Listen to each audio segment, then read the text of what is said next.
Good afternoon. The date is December 8th, 2020 at 1:50, and we're in the Senate chambers of the Kansas State House here in Topeka. I'm Alan Conroy, a 40-year plus state employee, currently with the Kansas Public Employees Retirement System, but a majority of the state service was working with the Kansas Legislative Research Department, the central nonpartisan research and budget staff for the legislature. Today I'll be interviewing Senate President Susan Wagle, who has served 30 years in the legislature. She served 10 years in the House and just is finishing up her 20th year in the Senate. She was first elected to the House in 1990 and then the Senate in 2000. She was Speaker Pro Tem for 4 sessions in the House in 1995, 96, 97, and 98. And then in 2013, she was elected Senate President, the first woman Senate President, a position that she has held for 8 years. She has also been active in the American Legislative Exchange Council, ALEC, in Washington, D.C. So I'll be conducting the interview on behalf of the Kansas Oral History Project, a not-for-profit corporation created for the purpose of interviewing legislators. The interviews will be made accessible for researchers and educators. These interviews are funded in part by a grant from the Humanities Kansas. The audio and video equipment is being operated by former Speaker Pro Tem David Heineman. And President Wagle is from Wichita. She has business interest in real estate management, and leasing. She is married to Tom and has several children and several grandchildren. Just saw a delightful picture of some very cute grandchildren. And so, as I said, she was elected to the Kansas House in 1990 and served in that chamber then for over 10 sessions. She represented District 99, which covers most of eastern Wichita, I think parts of the city of Andover, parts of Derby, and then at one point, some of Butler County.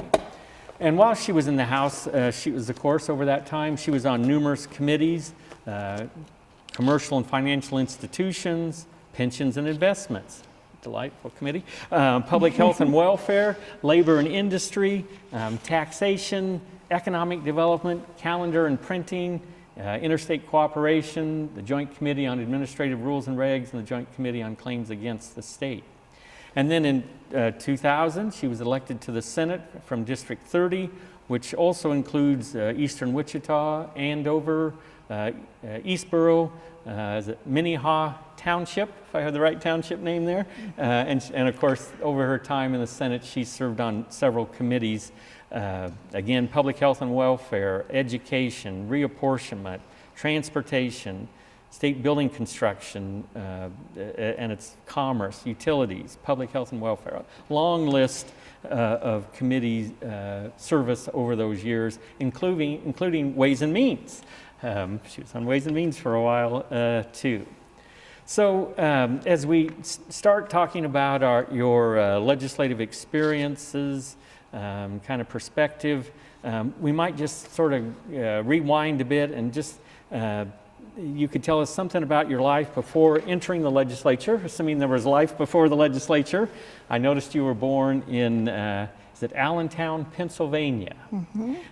But I guess, do you consider yourself pretty much a native Kansan after? My dad transferred here with Burroughs when I was 4 years old. 4 years old. I was really raised in Wichita. Yeah. And I saw you'd gotten a degree from Wichita State University in education. An interest at that time, had you thought about maybe being a teacher or?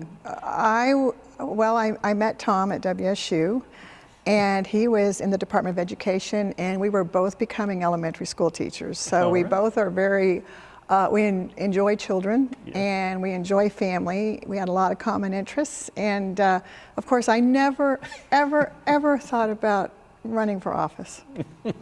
So. Yeah.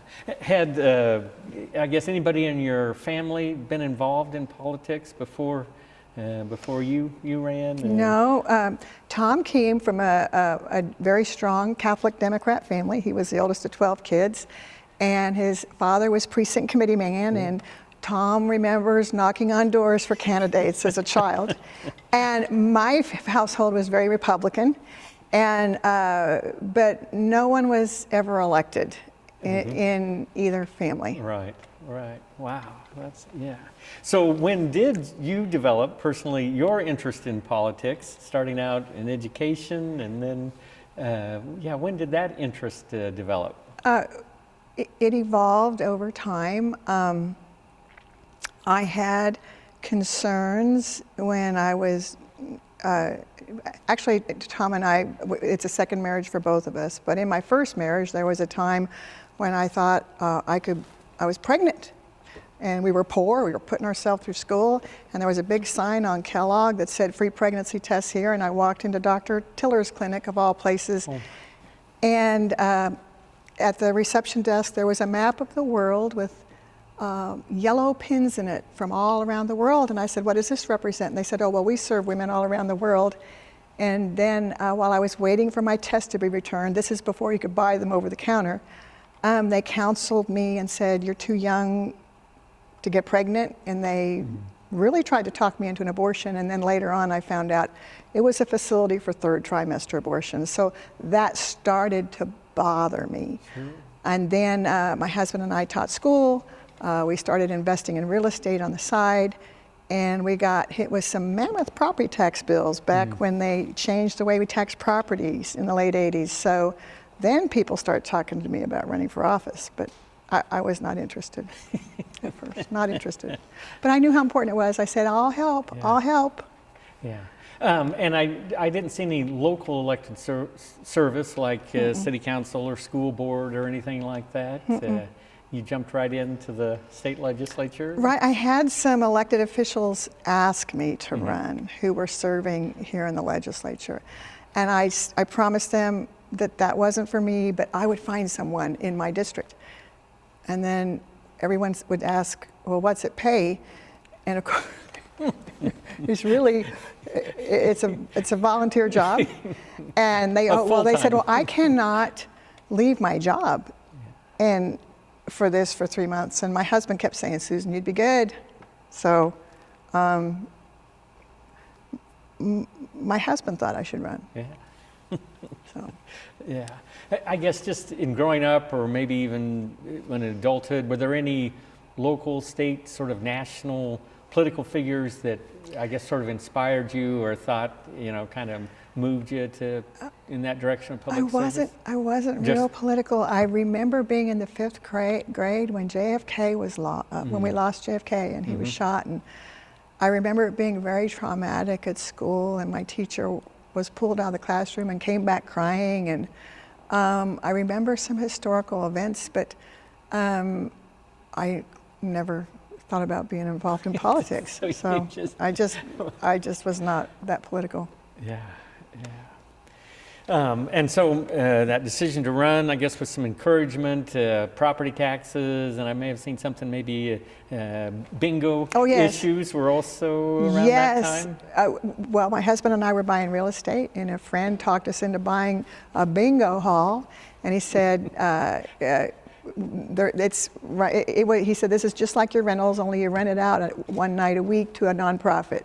So he said he was buying a aircraft manufacturing plant. So he wanted to sell the bingo halls, and we got a good deal on them, and he said, watch Topeka, because there was a special tax we were paying on the bingo cards, and they said, make sure this bill gets through, and we came up to make sure that happened, and the bill got hijacked, and the state shut the bingo halls down to, we were open one night a week, they shut us down to 3 days a week. That was, that was hard to take too. So we understood the impact that government could have on a family, on a business. When they changed the way property taxes were evaluated, if you were a small business in Wichita, they tripled. Wow. And so let's say if you're used to paying $5,000 a year and it went to 15 and you're a small business, you can't gouge that out of your clientele back at that time. Sure. In the 80s, it was just too much. And so in general,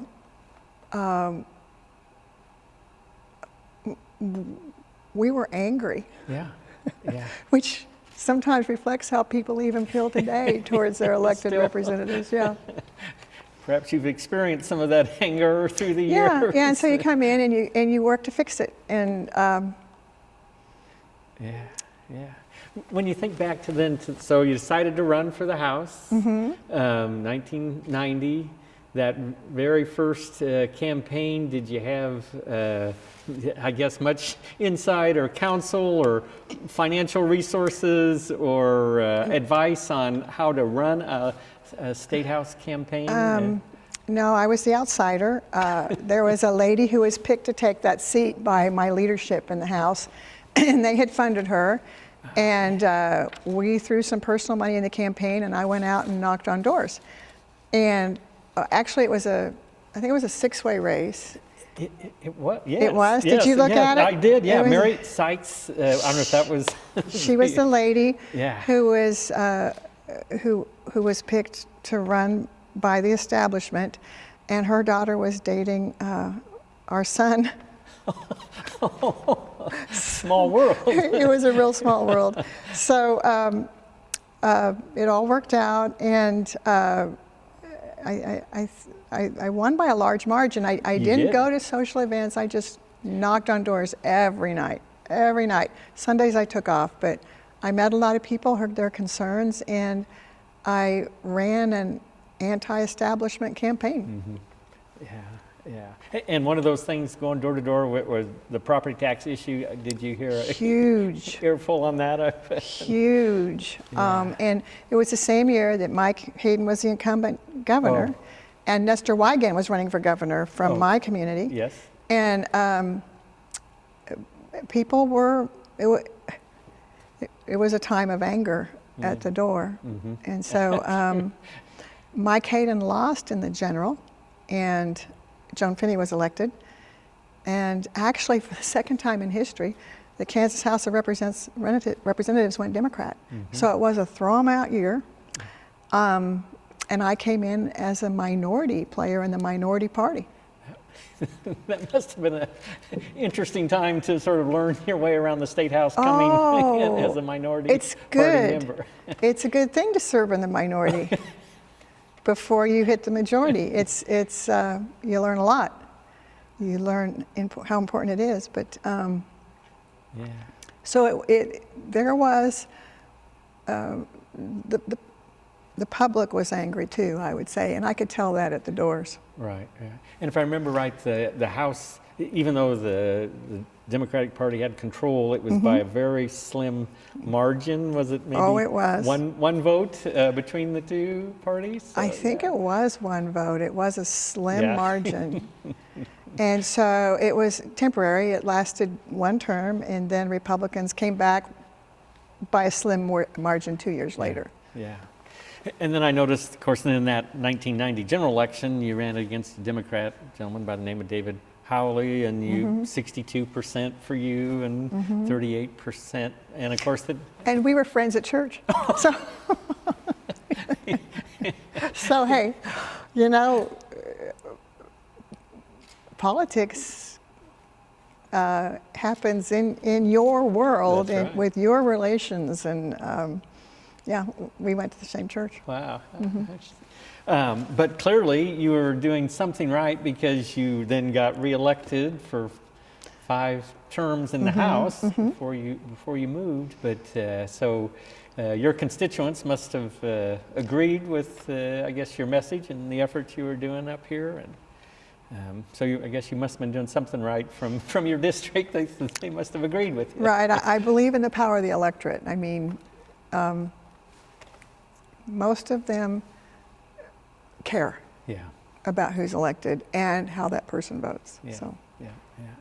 Do you remember over in the House chamber the first time you went to the well and you were standing at the podium, maybe to carry a bill or anything like that, or did they? I don't remember if they hazed back then when the first time a freshman comes to the mic. They did, but I remember that very well. Because Tim Schallenberger, who you've interviewed, who became Speaker, we were debating a budget bill. And he knew they would forgive a freshman, but he brought over this amendment to a budget bill that cut the travel. We had a travel for the legislature in the budget, and leadership controlled it. And they tended to spend most of it on themselves. And so he wanted me to carry an amendment to have every House member have $1,000 in travel a year. And it was a stab at the leadership team. And he goes, "Now, Susan, can you do this? Oh, sure, this is the right thing to do. Let's be fair." He goes, "Don't worry about it. I've got the votes. We're going to roll call it. It's going to be recorded, and it's going to help fix things." And so I remember carrying that, and I remember how upset my leadership team was. But you know, did it get on? I don't. I don't remember. I don't think it did. But it sure was a recorded vote. But it, you know, we did silly. You know, sometimes when you have that large of a body, 125 people, sometimes, you know, you can be a little bit rebellious. So I was probably difficult to manage. As I mentioned, you in the House, I mean, you served on certainly some interesting committees: public health and welfare, taxation, federal and state affairs, you know, education, commerce. Any of those that were maybe your favorite, or you thought you really maybe made the most difference or impact on the House side? I love more tax. than one. I cared very much about tax, and I remember I chaired tax after I was Speaker Pro Tem, and it was the same year that our Attorney General had. We were in we were in the national tobacco litigation, and she had given a contract to her law firm, her two-person law firm that she worked with before she became Attorney General. It was worth about $300 million, and it was all derived from taxes that were going to be implemented on cigarettes. And so that was my avenue. And I remember looking into that because I felt like that contract should have been bid to a law firm that probably had a specialty in healthcare. The whole basis of the lawsuit was that the manufacturers didn't put a label on the cigarettes that said this could be harmful to your health. And it did turn out to be harmful to health. And the resolution was to put a big tax on cigarettes. So it's been a pet peeve of mine that people in power, when they get in office, sometimes give those big contracts to their friends. And I've, my entire career, worked to bring transparency to that process. And probably the last big bill I passed with my minority leader here in the Senate was an ethics bill that requires people who are bringing a contract to any agency or to the governor's administration that they report who they're working for, and that they report that they're taking that contract and they're looking for a bid on a contract. So I think it's been good that we've become more transparent on contracting. Sure. Yeah, I noticed one of your early bills in '91, I think it was after the Andover tornado, and there was a bill in terms of storm shelters in mobile home parks. And trying to make sure those were available. Yeah, we lost a lot of people in the '91 Andover tornado in a trailer park. And we lost our schools, lost our church, lost the trailer park. It hit the city, and I represented Andover. So, it was a response. And it's interesting to see that that's happened every time a tornado's hit in Kansas. The legislator from that area brings more legislation to try to make sure the community can thrive through the devastation. Yeah. And I noticed too in your House service there, I think it was you and Barbara Lawrence had some bills like to reduce property taxes, increase the sales tax, but take it off of food or groceries, the sales tax, and that must have been a lot of discussion around that in terms of certainly some people over the issue of sales tax on food was important, or taking it off was important to some people, but lowering And it's- property taxes. And it still is. I mean, food is still a problem, and people still have tremendous angst over their property taxes on their homes. I mean, One of the articles I did see, I thought, oh my, because it was in '91, so I Okay. think maybe you'd just been elected or it was after that session, but it was a group, the Homeowners Trust in Wichita, who was upset about property tax, and of course it invited local state elected officials to come, and you were there. And I think the Kansas Realtors Association had organized the meeting, and you were there and you addressed it, and plenty of anger was expressed, and I think finally one of the lobbyists for them said, "Now wait a second, don't be mad at her. She's trying to solve the problem." there was a lot of anger back at that time, tremendous anger regarding property taxes. And our community was hit harder because we're a manufacturing community. So That's a good point. And certainly the internal politics, I guess, in the House chamber, within the caucus itself. Robert H. Miller was Speaker, and I guess there was some discussion about, I guess, his leadership ability and whether or not he should remain as Speaker, and so a lot of discussion in the caucus and kind of how to proceed, and so I think I saw some of your quotes in terms of it was just trying to get a sense of how things were going and set the course for the future, and of course the goal at that time was to take the House back in '93 for the Republican Party. But and now that you've been in leadership in both chambers, I guess was that a difficult time, or were you focused on, I guess, making some changes and that you thought were appropriate? Well, that's before I was in leadership in the House, and certainly it was a time of transition. And a new leadership team was evolving in the House. And I don't think it would have happened if the electorate wasn't concerned. I mean, there were a lot of freshmen coming in, just like I, who were running against incumbents, or they were new. There were a lot of new faces, and there was some anger in Kansas that elevated a new team. I bet. So, That's interesting.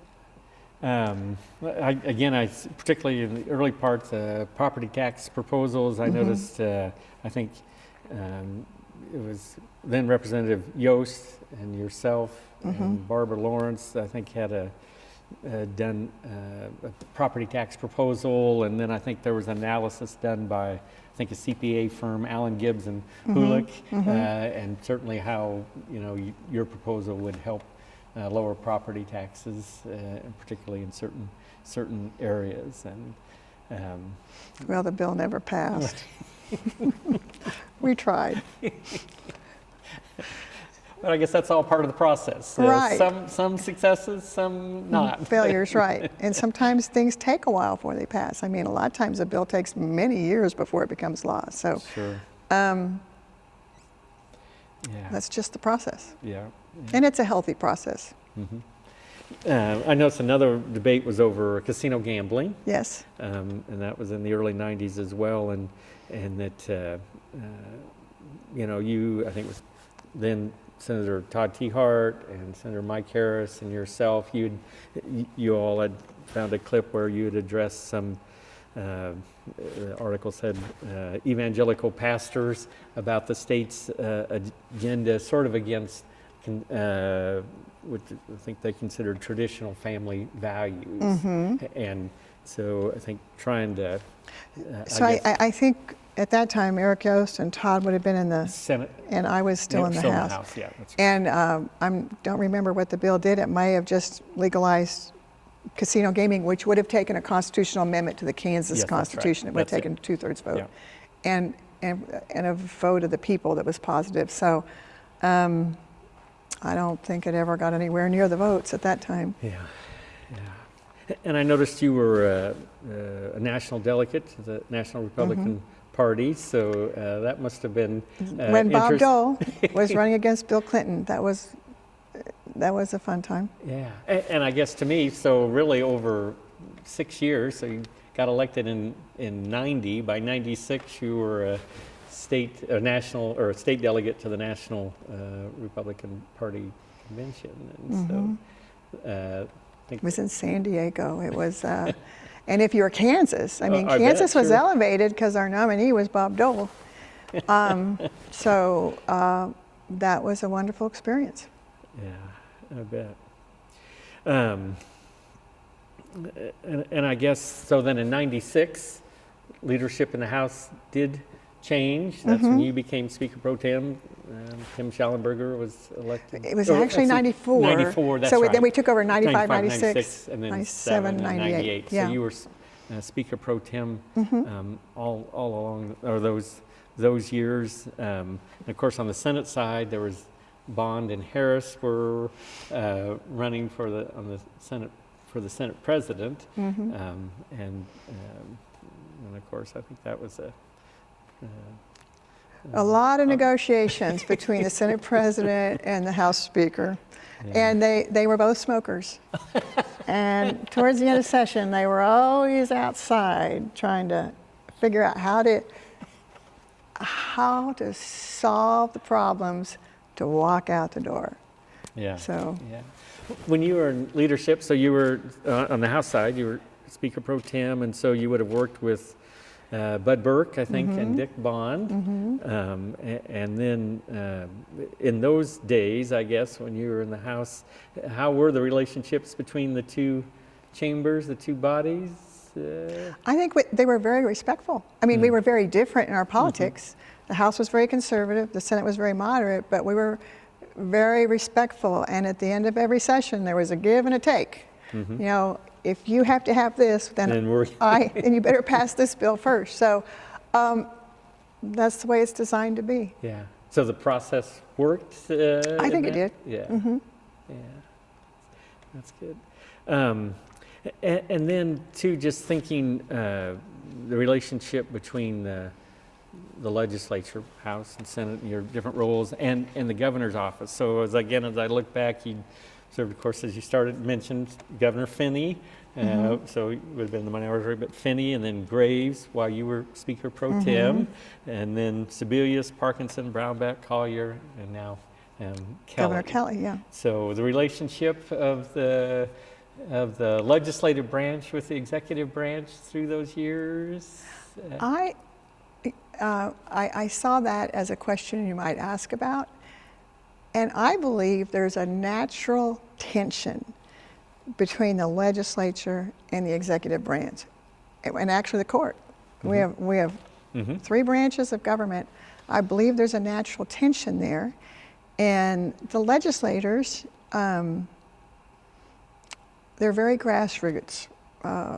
They're very involved in their smaller communities, and they've knocked on doors, and some of them come from ag country, and some of them come from the city, and they have all different backgrounds, and their election that they just went through is very different than a gubernatorial campaign where there's a lot of TV and radio and handshaking, and there's just a natural tension. I don't care whether it's Democrat or Republican, between the goal of the legislature and what they want to accomplish in a given year compared to what a governor wants. And so there's give and take there too.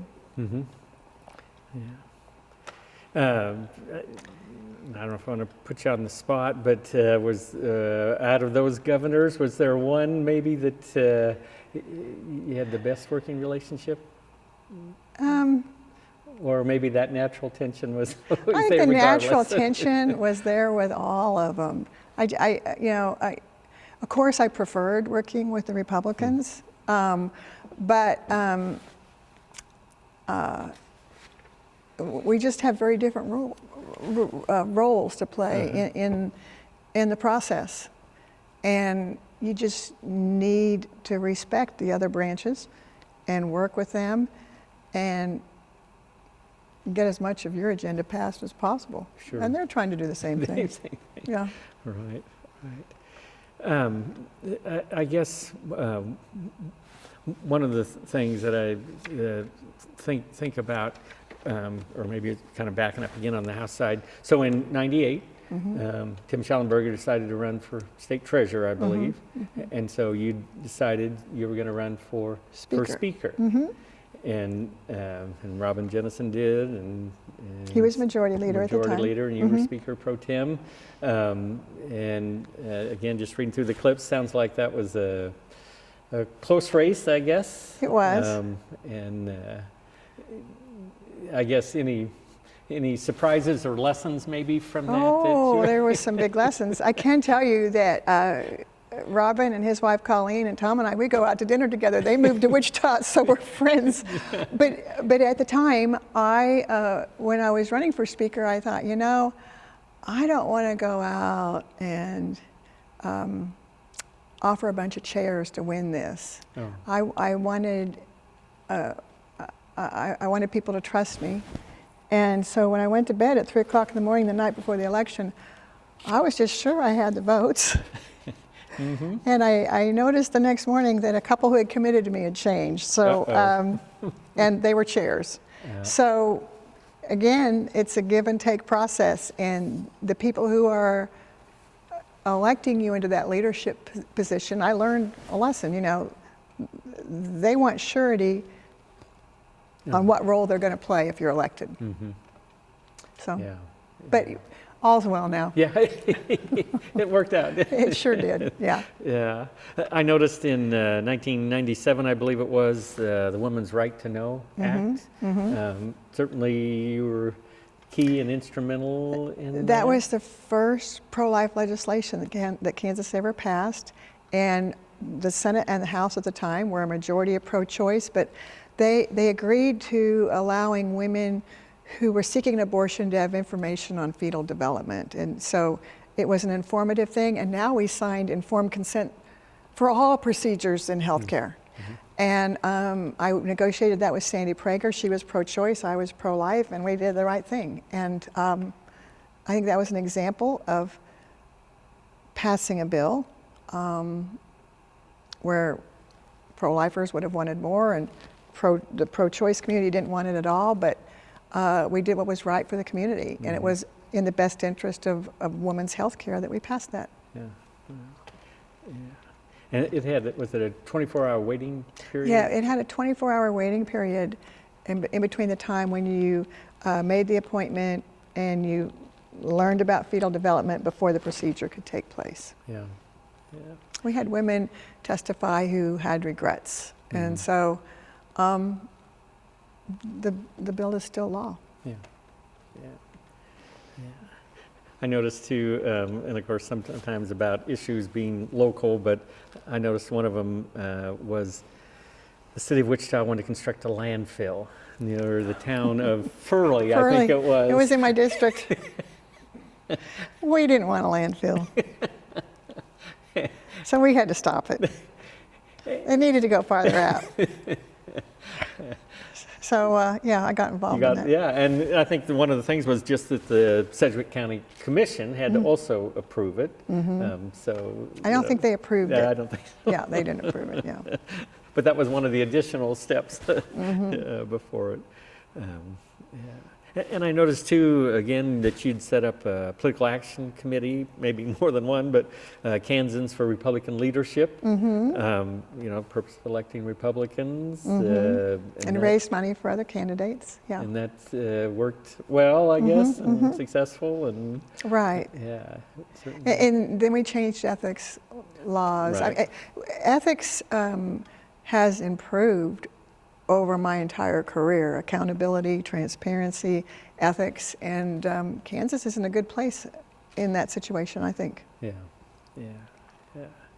I noticed, again, in the clips on your Speaker Pro Tem position, you had said that one of your goals was, or role of that position was, provide communications between the GOP and the Democratic leaders in the House, between the House and the Senate, between the legislature and the governor, and that you clearly must have stepped up to that role, fostering that communication in all those directions. Yeah, it's a big goal to attain. But it's good to put your goals out there and say, this is what we need to improve our process. Yeah.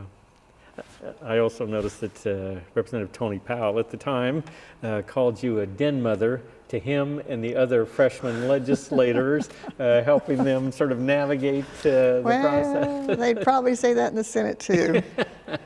And he's a judge now, Yes. so yes, I consider myself the grandma over here. So. Yeah. I noticed too on your list of bills, corporate hog farming or large-scale hog operations.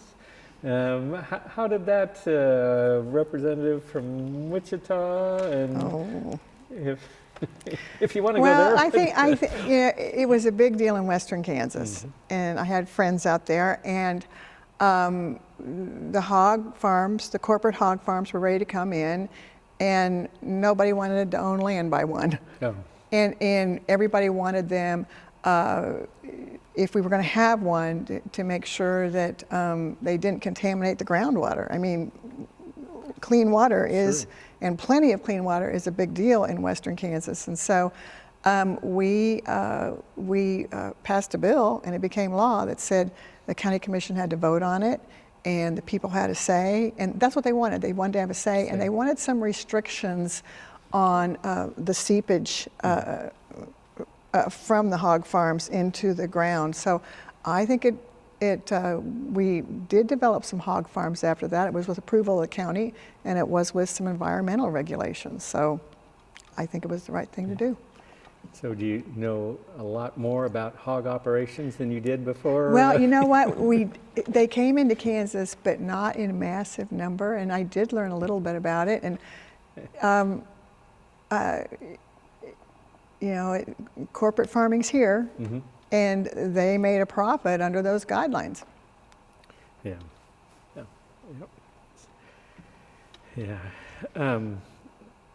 And then I noticed in 1998, the House had passed some legislation on some additional restrictions back on late-term abortions, and I think ultimately, banned most partial birth abortions as well. And Governor Graves, though, signed the bill. I think there's a lot of discussion about the mental health exemption, but I guess it's just, a point of this is. Public policy, but it's always evolving or changing or an interpretation. So as policymakers, I guess the issue, any issue, I guess, can be an area of continued focus. I think it was, and the late-term abortions were an issue at the time still. So there's been a number of pro-life bills that have passed, and the court now has struck most of them, but I think it was the will of the Kansas people to allow those bills to pass. They all met the Roe v. Wade standard, and they said that the state has the right to regulate late-term abortions. So they all fit within the Roe v. Wade standard. Right. And maybe, I know you're proud of your being president of the Senate, as you well should be, and it's, I think, more beyond just being the first woman Senate president. You're a very qualified and accomplished Senate president, period. You don't need to, it doesn't have to be male or female. You've done a lot, but clearly, Kansas, as I was looking through, I think has a pretty strong history in terms of women in the political process. There's those first of allowed women to first state to allow in local elections, and I think also then school board elections, and We had the first woman mayor, I think, in Kansas, and first woman sheriff in Kansas. And so, and Kansas, I guess, was the first to allow state-run universities to allow women to even attend the university. So certainly, but you have been a trailblazer in that area, and that's got to be certainly a source of pride or accomplishment, I think. I never ran because I was a female. And I never said vote for me because I'm female. But it has been an honor to be able to serve Kansans in this capacity, especially now I'm retiring in the year of suffrage, of our 100-year celebration of women's right to vote. So I think there's less of a stigma for women, for people of color. We're a diverse state, and we need the diversity in the legislature too. Yeah, and that maybe, since we were on that subject, there is this one required question. Okay. And it's about that the Oral History Project is asking all the people that are being interviewed, but it's about personal identity. And so I'll just read it to make sure I get it right. But personal identity is loosely defined as gender, age, race, class, sexual or gender orientation, marital status. So in your public service, did you experience times where you believe your personal identity influenced your ability to pass policy, work with fellow legislators, or provide constituent services? And were you ever given committee assignments or tasks that you believe were functions of your personal identity? So did any of that, did you think, I guess because of your personal status, that that ever factored into, I guess, life in the legislature?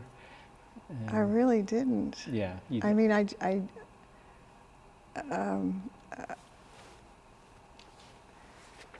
I didn't consider myself different than my colleagues or as having an advantage over them or a disadvantage. I felt like we're all Kansans. We were all elected by our constituents, and we all have the right to voice our concerns. And that's how I've been Senate President here in the Senate, is that we treat everyone with respect. Even when they disagree with us, we treat them with respect, and we allow them a voice, and we allow them time to express concern, and there's no time limit on debate. So I've never felt like I've operated in a biased situation, or that I was shortchanged, or we try very hard to be respectful to all here. Yeah, that's very good. Thank you. One more question, maybe back on your House days. So that move after when Speaker Schellenberger and you became Speaker Pro Tem, I guess that was sort of a movement by the conservatives, if that's the right terminology. And so I guess, how did that sort of develop, if you think, or what was the timing, or how did the dynamics of that shift maybe a little more further to the right than it was currently in terms of that leadership and the issues that the House dealt with? And it was through a coalition of Democrats working with conservative Republicans. Before I was elected, the Democrats joined with a faction of the Republican Party and changed the rules and made it easy to record votes, and they brought transparency to the process. And so it was a bipartisan coalition that changed the rules in the House that affected people in their elections, because we knew exactly how people were voting on the floor, and that raised up a group of conservatives in the House. And it all started with a bipartisan coalition for transparency to make the actions of the House and very transparent in the Journal, and to make sure the public knew how everyone voted. Mm-hmm. Clearly you thought that was a good thing. I thought it was a good thing. Yeah. Yeah. I saw that it was a political analyst that had written, though, but in that time period, 92 to 98, the term was a conservative insurgency. Oh, really? Within the Republican Party. Would you call it that, or do you think it was, is that too strong An a word? insurgency? Yeah. I think it was the will of the electorate. I think that once constituents knew what the voting records were, and there was more transparency to the process, I think that the voters elected more conservatives. Mm-hmm. People care about how much money they keep in their pocket every month. And they care about property taxes. Sure. Oh my goodness, they care about sales tax on food. They care about, they want their senators to answer the phone when they call. They want a response. Back then it was letters with stamps. Now it's email. So things have changed in the way we communicate, but the people care about how their elected legislator votes, and they care about what happens in government. Yeah, yeah. So, just curious, just the personal dynamics then of that, maybe of that group then in the House, not in leadership yet, but trying to steer things to change course. Just how did the dynamics of that play out, or were there certain things? I remember coming up here and seeing a newspaper with the picture of 12 House Republicans who were called the rebels against Governor Mike Hayden. I mean, and they were called the rebels. And when I read about what they did, I thought, well, I kind of identify with them. And my goodness, Mike Hayden lost. He was an incumbent governor and he lost. Yeah. So it just evolved with transparency and with the high property tax bills and the personal relationships then, I suppose, between Schallenberger and yourself and those others that might have been on that, those 12 rebels there, yeah. or plus by then maybe. But, well, we were all friends. We became friends because you better have friends if you're going to take on the establishment. So, we would play poker at night. They taught me how to play poker. And we would go through the calendar for the next day, and we'd look at all the bills, and we'd look at what amendment we could carry, because we knew we had plenty of votes to get every amendment roll called.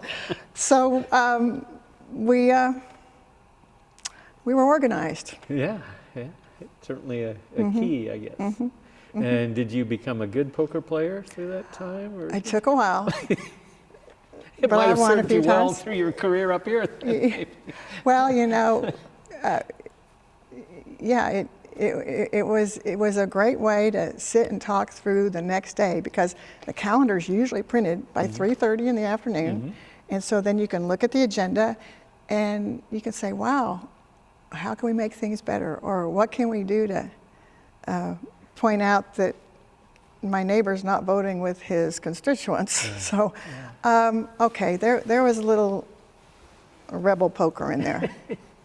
Yeah, and that brings up the subject. So you're a public elected official, you have your viewpoints and your thoughts, and some of your constituents may or may not agree with you. Whatever the subject is, do you think an elected official should vote, I guess, your conscience or the will of your district, or does it just depend on the topic or the issue?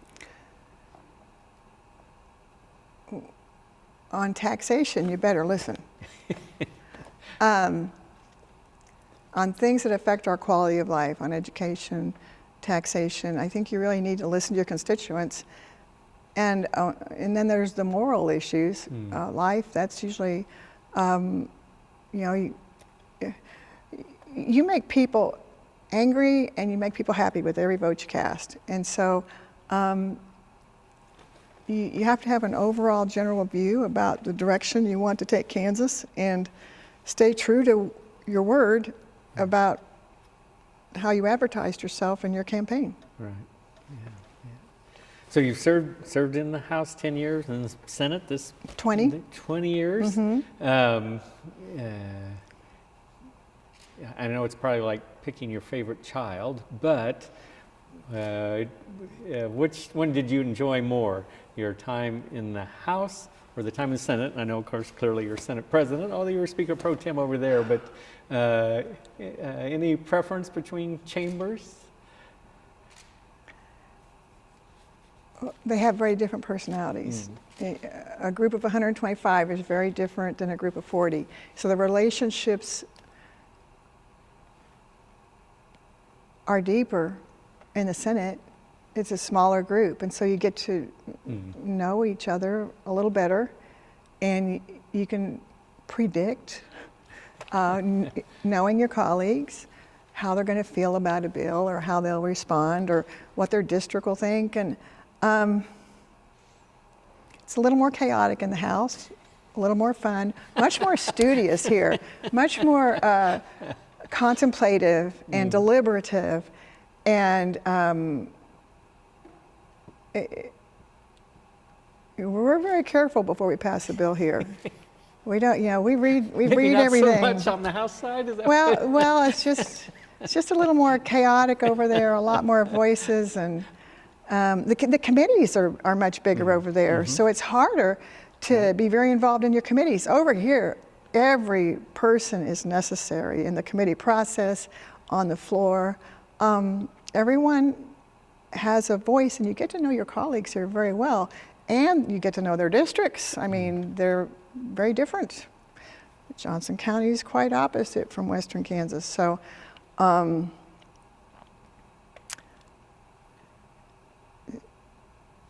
it's okay to be young in the House and a little older over here in the Senate. Maybe just looking back then over your legislative career, is there one session that really, perhaps in terms of difficulty, whatever the issue was, but just in terms of the public policy of trying to develop it or maybe not develop it, but just that public policy that was really challenging, that as you look back now over 30 years, boy, that session of, I don't know, 95 or pick whatever year. There's no question. It was this past year. Oh. It was the COVID pandemic. Oh. It was our emergency order laws that allow a governor to react to a problem were really geared towards a tornado or maybe a fire. They were very short term. We never expected a pandemic that could come in and reach its arms into our own body right here and hurt our colleagues. We just lost a newly elected senator's husband to COVID just 2 days ago. It shortened our session. It changed the way we related socially. We wanted to wear masks. We had to rewrite emergency orders because we knew this was going to be a long-term problem. And this session was horrific for me personally, because I had announced last summer I was going to run for the U.S. Senate. I talked to my family. They go, "Mom, you'd be great." I was running for U.S. Senate, and then my daughter, who had been battling multiple myeloma, she's a young physician here in Topeka, 38 years old, 4 children, and she relapsed and she had to go to transplant. Back last November, we knew she was going to have to go to transplant. In December, we were told the transplant didn't work and she relapsed. So I came into session in January, and my husband came up here to live with me essentially for the first time, because we were helping our daughter through chemo and trying to save her life, and we lost her in March. At the same time, we had to shut down session early because of COVID. So it was just a terrible session. And COVID has in many ways shut down our ability to debate and relate to each other and solve problems. I mean, our meetings are on Zoom of all things. They're hard. Yeah. Our kids, parents are having problems with kids out of school.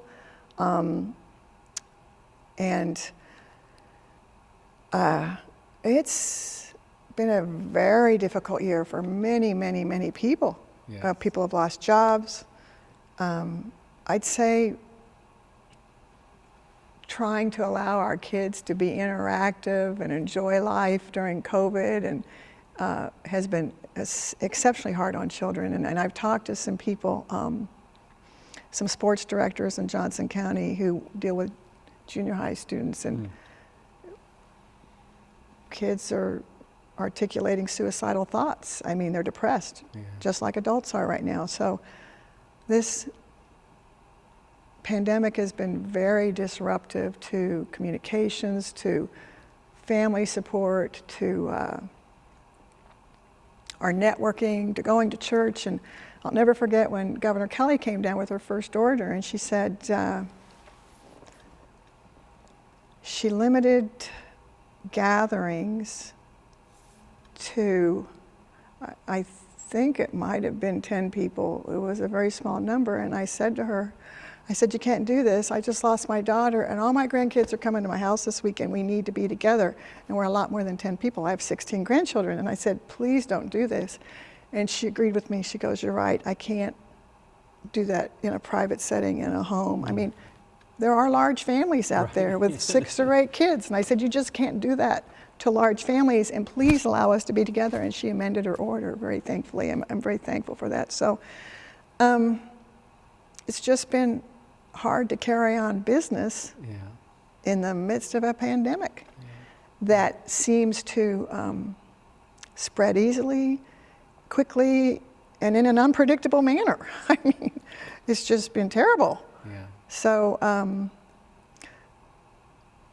next session is going to be difficult. It's going to be difficult for everyone here in the Capitol. Although, is there hope as an institution, the legislature will be able to navigate that? I guess you got through it this last year, all even condensed, but... Well, you know, they met last Monday, I think it was last Monday, to elect new leaders, and then someone came down with COVID. So I think they're still navigating through how are we going to hold committee meetings. We've already decided interns aren't going to come in. That's a lost opportunity for our college students. They used to come in and enjoy being a part of the process. They could watch it. They could stay till midnight when we're debating. So we've lost our interns. Pages, they aren't even going to allow pages in. And kids would come up and learn about government and see the beautiful restored Capitol. It's just been very difficult. And we do have elderly in the legislature who are concerned. They don't have it yet. They don't want to get it, and they don't want to give it to their family. So all this is being balanced out, and it's going to be very hard on the new teams, the new leadership teams. I bet. Maybe just a little bit here, just as we're looking at the clock, but just in terms of, so you came to the Senate, and I think, let's see, was Bud Burke maybe, and then, or Dick Bond? Dave Kerr. Or Dave Kerr, I'm sorry, Dave that's Kerr right. was, yes. And then, and then, he was Senate president.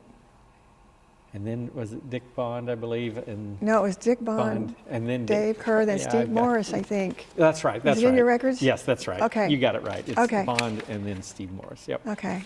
And then you, the relationships there, I guess, just in terms of they're good. Good ones. They're very good.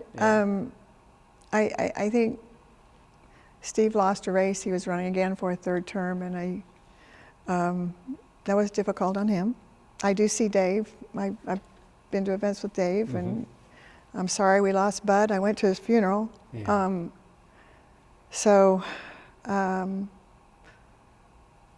We all have a shared experience. That's right. I guess maybe speakers or Senate presidents, any leadership qualities that maybe helped you when you became Senate president, or some, I don't know, role models or good methods there, I guess, in terms of leadership that maybe assisted you over the last 8 years? The one thing I learned in the House, and I really learned it from Tim Schallenberger, is that everyone has a voice. Don't ever cut off debate, and always work across the aisle. I mean, there's things we all agree on. We all care about Kansas, and you need to build a big coalition because you're going to lose people on every vote. And sometimes you have to find new friends. So always make the tent bigger, not smaller. Yeah. And always allow everyone to express their opinions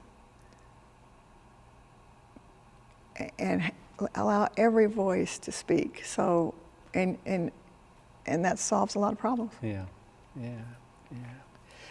I guess, again, your experience here over 30 years, has the legislature as an institution changed from when you arrived in 1991, that first session, to now? I think it is more transparent. We've passed a lot of ethics bills. And truly, the salary is not increased. It is a labor of love to run for the legislature. And everyone runs because they want to solve a problem. They've had an incident in their life. They run because they see a need. And you have to respect where all these different voices are coming from, and the fact that districts are very different in personality. My husband told me when I was driving in today that in Dodge City, they're suing the county commission over masks. Well, my goodness, in Johnson County, if you don't wear a mask, look out. I mean, there's the personalities of the different communities in Kansas are very different. And you just need to respect each individual who's been elected, and you need to hear what they have to say, even though they have a different perspective. And the majority always wins, and that's a good, healthy process that we live by. This representative democracy is the right things. It's elevated America. We've brought people out of poverty. We've brought people out of poverty around the world. So it's a healthy process. It's a good process to rule by an elected representative majority. Yeah, yeah, that's good.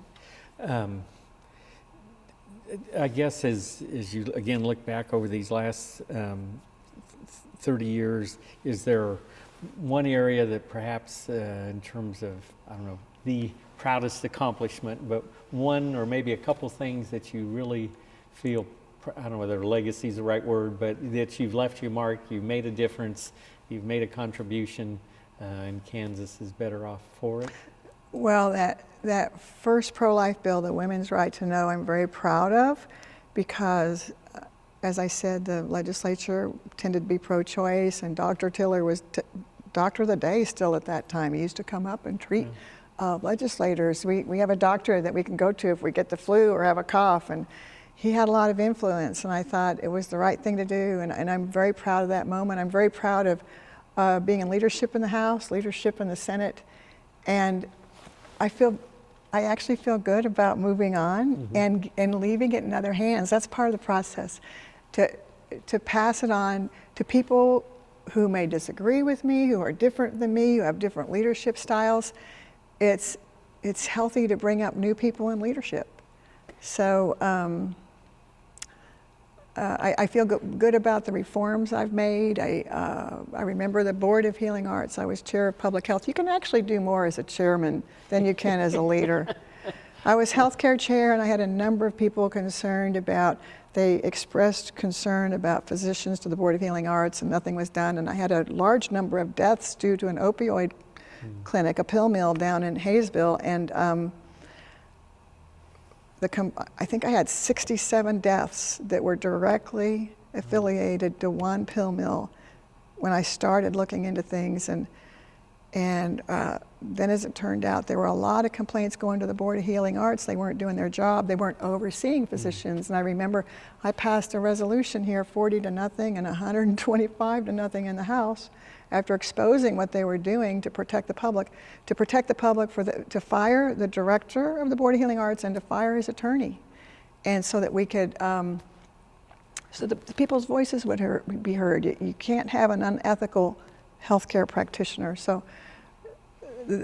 that was a healthy moment. I've passed a lot of reforms. The Kansas Bioscience Authority, I was chair of commerce, and I looked at their books, and I had some people called from inside the agency. They were spending a whole lot of money on travel and fine wine, and they were promoting the biosciences in Kansas, and they had spent $232 million of Kansas taxpayer dollars. And when we finally sold it, because it wasn't attracting jobs to Kansas, we only sold it for 14. So I feel like in my areas of expertise, when I was a chair, I've accomplished some great things for Kansas. Then as a leader, you don't really get into the weeds.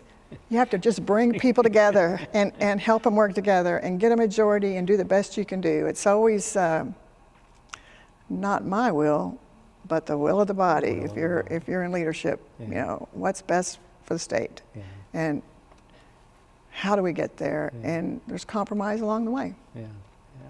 So certainly some success there. Again, as you look back over 30 years, any I don't know, disappointment, if that's the right term, or it's something that you wished would have gotten done but just didn't quite get across the finish line? Oh, property tax is still a problem in Kansas.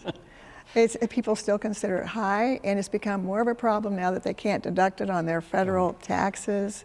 And I wish we could decouple from the federal tax code.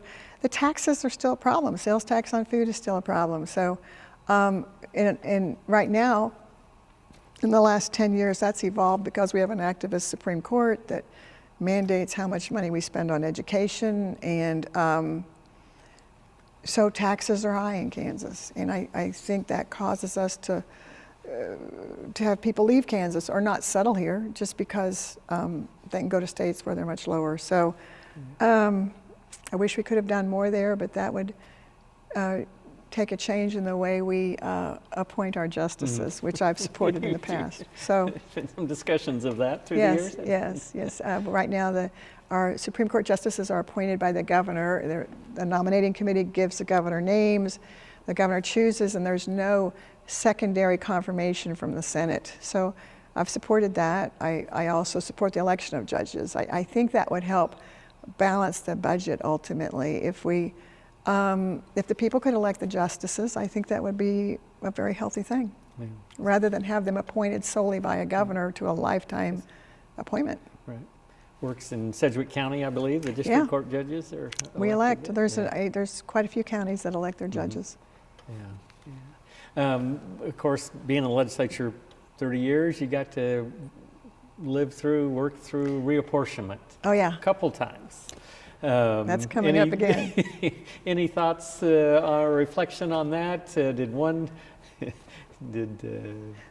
2000 work better than 2010, or the process there? We unfortunately, in the Senate president wouldn't run any maps. So we did have a problem.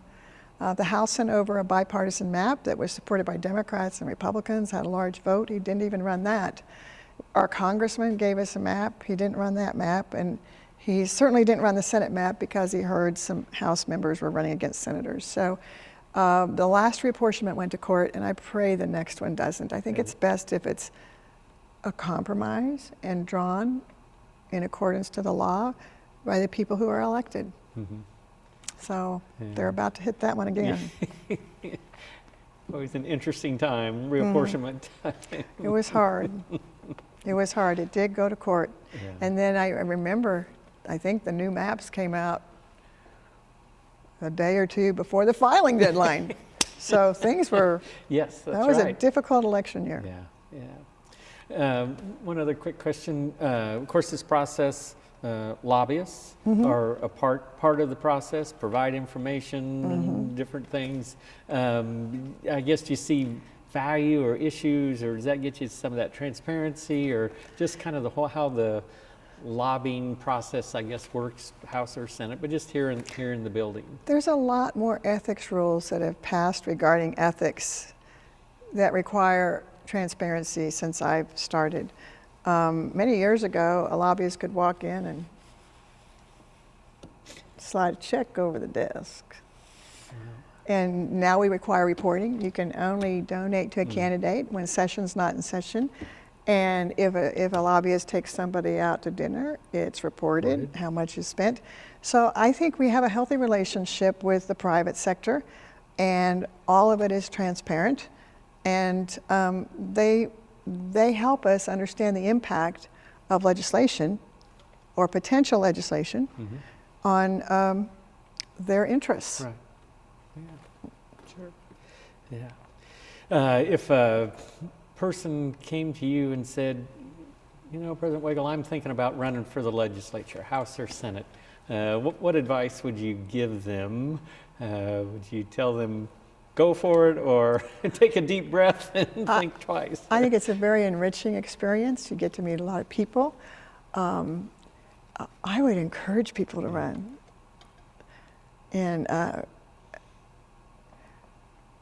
it's a way to improve the quality of life for your family, for your community. It's a way to meet new people, and to me, it's been a very rewarding and enriching experience. And I think all of my colleagues say that.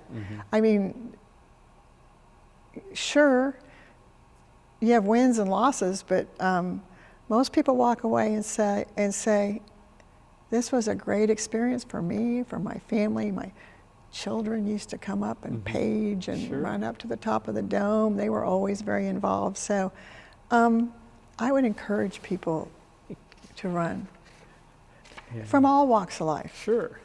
Yeah. That was one of the clippings. I think it was in '98, was it one of the coaches from the Andover High School, Dick Tatro, was an opponent, but he was also the coach at the high school where your kids went. Yes, that was a hard year for my daughter that was taking a history class from him. He was giving out extra credit to people that helped him knock on doors at night. So I did have to call the principal, but but you know what, it all turned out. It's good that we have a choice. It's good that people step up to the plate and put their name on the ballot. Yeah. It's a healthy thing. Yeah. I guess I keep thinking of another thing, but the whole the Brownback tax policy, those some people call an experiment, but tax policy. As you reflect on that, that was a difficult time. It was too much, too fast. And we needed to make adjustments. We needed to, the economy was down and the money wasn't coming in, and we had the schools requiring a specific amount, and we needed to make adjustments to that plan. And I worked very hard to ask my colleagues to help me make adjustments. And everybody was fearful of voting for a small tax increase, and in the end, they put it right back where it was. I mean, and we would have been far better off if we had just adjusted the plan. But the governor didn't want to adjust it. I mean, he was invested, and there were a number of us that, if he would have worked with us, we would have come up with a mediocre increase and survived and paid our bills. And right now, we are the high tax place in the Midwest. I mean, as far as income, sales, property, it's not good for our kids. We lose a lot of kids. They move to other higher growth areas. So I wish we could have fixed that. So now, as you said, this chapter in your career is coming to an end. And maybe in politics you've learned never to say never. But would there ever be a possibility of maybe another elected office or service in state government in some capacity, or federal government, or I guess some other type of public service? I just got a new puppy. Can He be a just full-time turned 4 job, months right? yesterday, and I'm really enjoying life. It's kind of fun last night. You know what? When Tom and I, we didn't want to go out to eat. It's hard to go out to eat. It's Yes. COVID. And we could throw a frozen pizza in the oven and open a bottle of wine on a Thursday night. And I go, I kind of like this. And then today, to come here, I had to put on heels and hose. I think I'm going to like relaxing and spending time with family, especially my children grandkids that just lost their mom. We're very engaged with our family. And I think I want to enjoy no responsibility right now. I want to relax and be with family and have a wonderful Christmas. And I'm not good at predicting the future, but I've enjoyed my time here, but I know my family's all excited about having me back. I'm sure. So. Yeah, well, 30 years, tremendous public service, certainly a career touching both sides of this building, the House and the Senate, leadership in both chambers, so clearly much to be proud of in terms of your public service. So, so anyway, thank you for your time. Oh, thank you, today. Alan. I'm so glad you and Dave and Joan have all put this together, and you're documenting history. It's a healthy thing. It is, and I think the institution, as you know, is such a unique institution, the legislative branch, the House and Senate in Kansas, and to have that recorded, I think will serve well. So, Yes. well, thank you for your time, and thank you for your public service. Well, thank you. Thank you, Alan. Thank you, Dave Heineman and Joan Wagner. They're here with me in the Senate gallery. Joan was my first tax chair that I got to serve under. Dave and I shared an office in the House back when we had these tin orange and green desks, and you could walk in any time of night. The world was very different, and I remember the property tax problem first got dumped on Joan was she was chair of tax in '91. So it was hard to resolve because of all the diverse interests of Kansas. So Still is. oh, it still is. Some things repeat themselves. So thank you. Yeah, thank you. Thank you. Yeah.